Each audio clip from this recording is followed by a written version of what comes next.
All right, the 2022 BMW X3 sDrive, meaning it's the rear-wheel drive trim. Let's get started with this review here because I've already done a video on the 2020 X3 about 2 years ago now, and that vehicle was okay, but here for 2022 they have made some pretty big improvements to the way that this drives. They might not disclose it on their websites or anything like that. In fact, on paper, the changes seem rather minimal, and we'll discuss those changes here in a little bit. But let's first of all get this thing out of the road.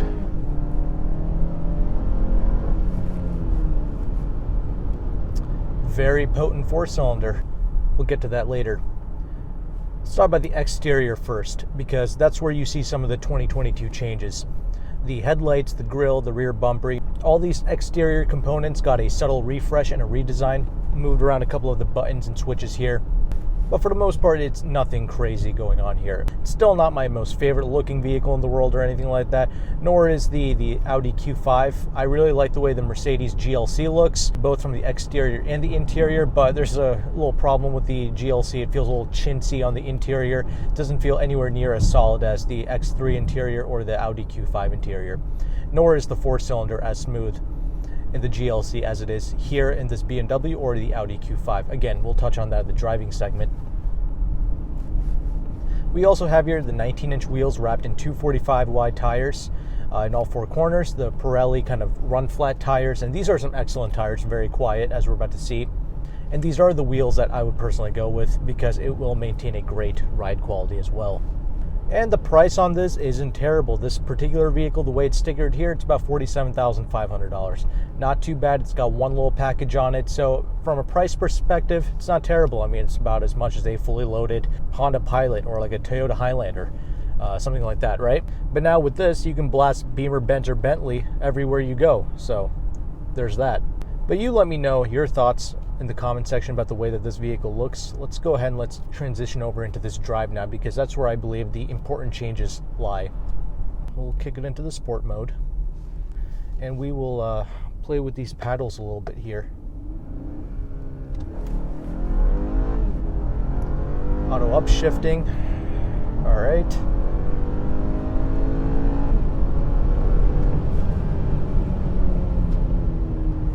Yeah, this is what I'm saying. This four-cylinder is definitely more than enough for you, that's for sure.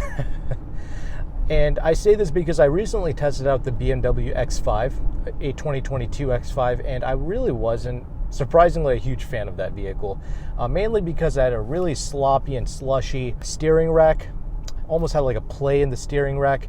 This doesn't have that, and also this four-cylinder is so potent. As you just saw there, we get up to very rapid speed. It's pretty deceiving how quick this vehicle actually is. The 8-speed transmission, it's always perfect with these BMWs. So quick to respond. But honestly, I just leave it in the normal mode, the comfort mode, and it does a great job. It's all you need for street driving. And you know, with the X5, yeah, that inline six, on paper, it seems like you're getting a far superior vehicle, but keep in mind the X5s are going to be on average like 20 grand more than an X3. I don't really think it's worth paying 20 grand more for an X5. The way it's sitting here right now, with the way I've tested both of these vehicles, I would actually personally go with the X3 because this four-cylinder produces 248 horsepower, 258 pounds-feet of torque. It does 0 to 60 in about 6 seconds. This is all on paper anyway. The inline six produces like an extra 100 horsepower. Apparently it does 0 to 60 in about 5 seconds flat. Maybe a little bit more, maybe a little bit less, something like that. Out in the real world, you don't really notice that change all too much anyway. This pulls great both in the city and out on the highway. That's another characteristic about the BMW four-cylinders and the Audi four-cylinders. They do great in both areas. You can be out on the highway doing 60, 70 miles an hour, floor it, and you'll still get that punch. You'll still get that effortless thrust that you need to pass people out on the highway. It's literally everything that you need out on the street for everyday driving. And as I already mentioned, the transmission does a perfect job reacting and downshifting and upshifting and all that good stuff, even in the comfort mode. And speaking of Audi, so I praise both BMW and Audi for this. their four-cylinder turbocharged engines are some of the smoothest in the game. The Mercedes four-cylinder kind of has like this rattly effect to it, unfortunately. And also, as I mentioned already, the interiors are not as solid as the BMWs and the Audis, even though they look fancier, right? So that's the engine, that's the transmission, and since we're talking about the highway anyway, how does it perform out there? Great. Anything under 80 miles an hour, even 85 miles an hour, you're really going to enjoy this. It's going to be refined, it's going to be relatively quiet and smooth. You do get a slight bit of wind buffeting, but that's about it. That's pretty normal for like a $45,000 vehicle. And you'd be surprised, these Pirelli tires, they don't produce a whole lot of tire noise. So if you're worried about these run flats, don't. They're quiet. They provide more than enough grip for what you're going to be doing in here. So that's great. And the only other con I can mention is closer to 100 miles an hour and past 100 miles an hour, this vehicle starts to be affected by the wind a little bit more at those higher speeds. So that's just something to keep in mind. You know, not a big deal. In the United States, you're not going to be doing 100 plus miles an hour often. So that's what I'm saying. Anything under 85 miles an hour, you're going to be totally fine with this. And even at those crazy speeds, it's not like terrible or anything like that. It's just something I noticed. It was a pretty windy day as well. No use of double pane glass, but this has very thick glass being used here. So that aids in how quiet this car is. And I mentioned the steering rack, so let's go ahead and let's transition over into some of these handling aspects as well as the ride quality. Yeah, when I tested the 2020 X3, that thing had zero character. I really didn't enjoy that driving experience, if I'm honest with you. There wasn't really anything to complain about either, but it felt a little bit soulless, and the steering felt a lot lighter than in this 2022. The way it sits here, this is perfectly weighted. I love the driving confidence I'm getting out of this thing, and as you're about to see when I bust this turn, right, the chassis is so neutral. It pretty much feels like you're sitting in and driving a car. That's pretty much what this feels like. Auto stop start is terrible. As you saw there, so much delay. I always recommend you turning that off. However, unlike the previous BMW products, this doesn't remember when you turn off the auto stop start, which is really annoying. So every time you get into the vehicle, you have to turn that off. But okay, that aside, the handling is perfect. This handles better than you would expect. This is almost like a 3 Series wagon. You can almost look at it in that way. It just doesn't look quite as nice as like a 3 Series wagon, but you get the point. So the handling characteristics are there. It doesn't have the stupid soft slushy steering. This has like kind of that German car feeling that you would come to expect. The X5 didn't really have that. It felt loose and ponderous. This is not like that. And the Audi Q5 is an excellent vehicle as well. I really didn't have many complaints with that either. It's really between the Q5 and this X3.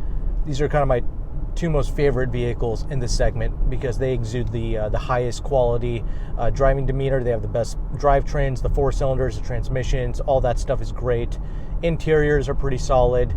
So it's really between these two vehicles. Just test drive them both. Definitely don't pay like $4,500 to get like the M Sport appearance package with the 20-inch wheels.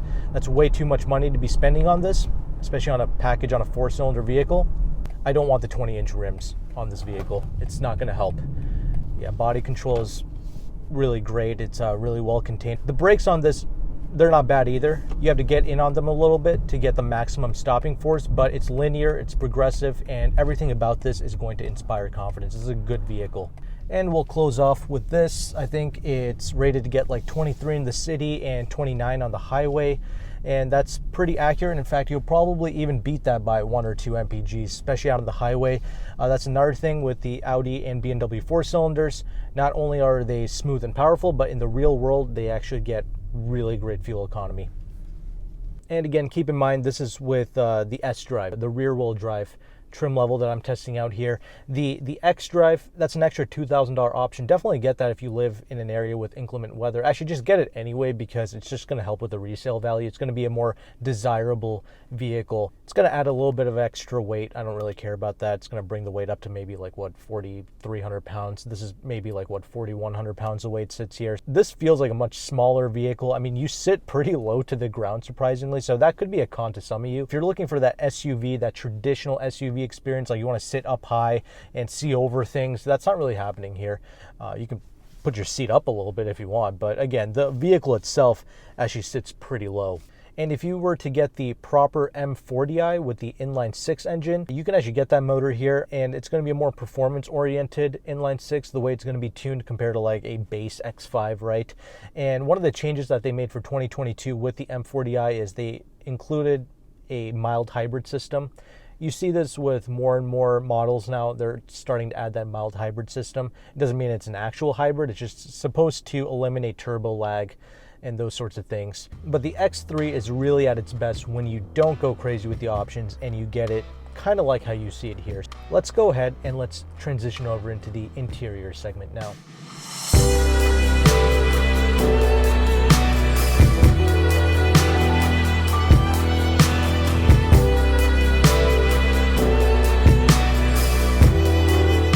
All right, the interior of the 2022 X3. Let's get started. Very solid interior space, at least when it's brand new like this. This vehicle, this test car has about 3,300 miles on it, and nothing is creaking or rattling. Actually, I'm sorry, there's one little rattle I've noticed, and I think it's coming from the back.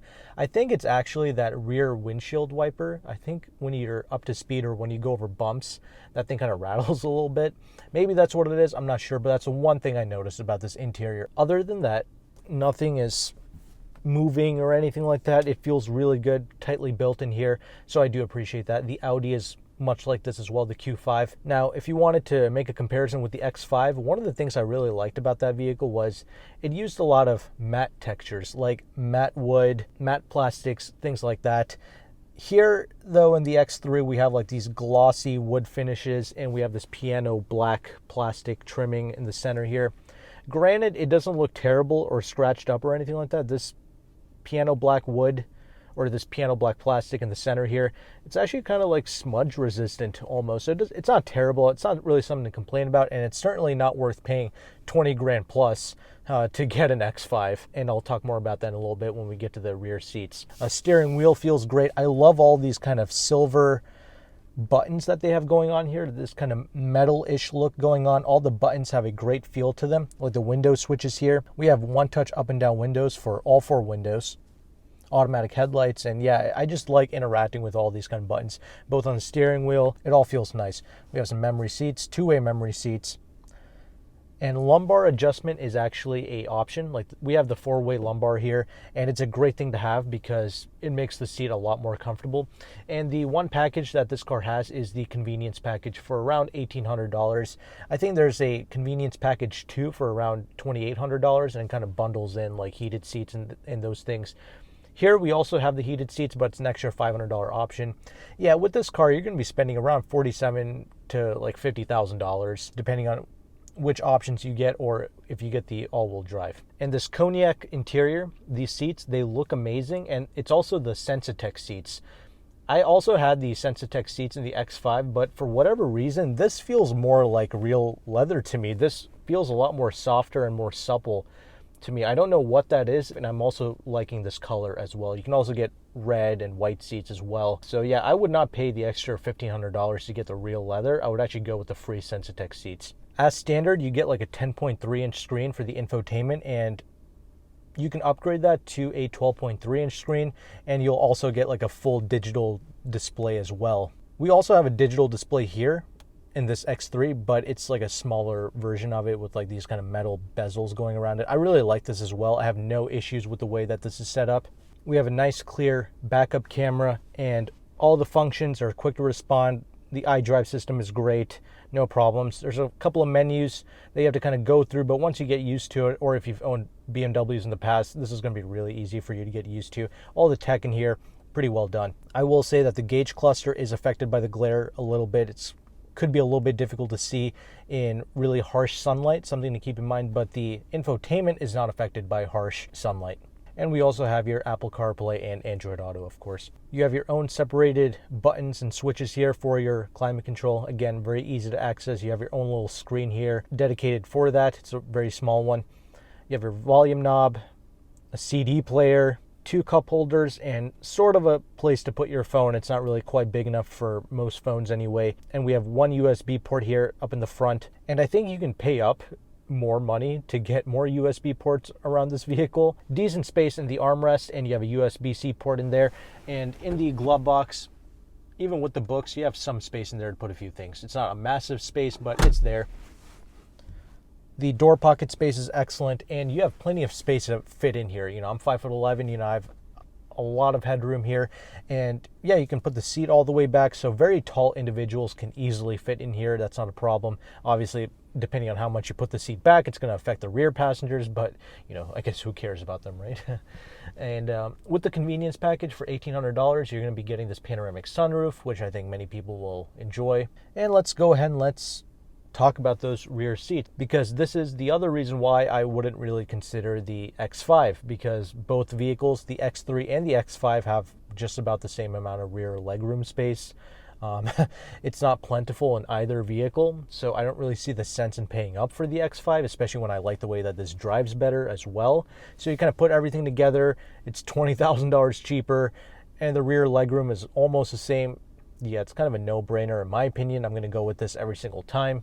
And one of the things to keep in mind with BMW is on these rear seats here, on the back of the front seat here, we have like this black plastic cladding on the back. I get why they do it, like in case you have kids in the back and they're like kicking up against your seat.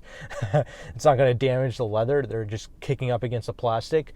But however, when you have adults back there and they sit down, you know, that black plastic is kind of digging into the shin, so that can be a little uncomfortable. But you also have your climate control back there, and I think 2 USB-C ports. So there you go. We have a nice little mood lighting going across here as well, both in the front and the rear, which is cool, I suppose. And let's talk about the trunk, because the trunk is massive, all things considered. You know, with the X5, it's a little bit taller, so you have that going on, but for all intents and purposes, this is more than enough space for most families. You can even fold down the rear seats as well, and now you have definitely fantastic cargo capacity. And the seats will fold 60/40, and they lay relatively flat. There's no spare tire, that's why you have run flats on here. So when you lift up the little carpeting in the trunk there, you have some more additional space if you want to use that. So very practical machine. That's not an issue. And it's not like the X5 is a 3-row SUV or anything like that. If you want a 3-row, you have to step up to the X7, which I have not driven, but it's also a very expensive car. This comes in at a great price, drives great, good fuel economy, great engine. The smoothness is there, the ride quality is great. There's not really a whole lot to complain about. The handling is pretty fantastic. I mean, it's really only outdone by like a Porsche Macan or something like that. Otherwise, yeah, the handling on this is so neutral, so balanced. You can get this with the xDrive for around $2,000 more. And I really like their warranty and their maintenance packages. I think BMW gives you 4-year, 50,000-mile warranty, bumper to bumper, and they also give you 3 years of free maintenance. So it's not a crazy expensive vehicle to buy into or to lease. Put it on your short list, check it out. I'm quite pleased with it. It feels better to me than the 2020 X3 I checked out. So that's the thing. Be sure to test drive every vehicle. I can't stress that enough. You know, you think it's the same car for the most part, but it's not. Like, manufacturers will make changes to the vehicle and like not disclose them. And car reviewers might not be able to get all these vehicles like every year. You know, there's so many vehicles, and you've driven the car already. People assume that's going to stay the same, but that's not true. And the car reviewers don't always get these vehicles all the time to repeat and to retry some of these cars every time the new model year comes out. So it's really up to you to do your own homework and to test drive some of these cars yourself. But I'm going to leave it at that. And I'm also going to shout out DriveFlow, because that is the subscription program I am using here to get these vehicles, to do reviews for you guys. It's something that I have to pay for monthly. And if you're in the North Carolina area and you want to check it out, I will leave all of DriveFlow's information down in the description box, since I think that car subscription programs like this, it's going to be the future of luxury car buying anyway. You get to try out like 60 or 70 or so vehicles in their fleet, and you can swap out of these vehicles. So I'll leave that below, and I'm also going to leave my Patreon information down in the description box in case you want to contribute to this channel financially.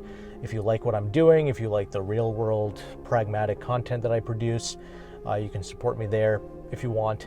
But thanks again for watching this review. Take care, and goodbye.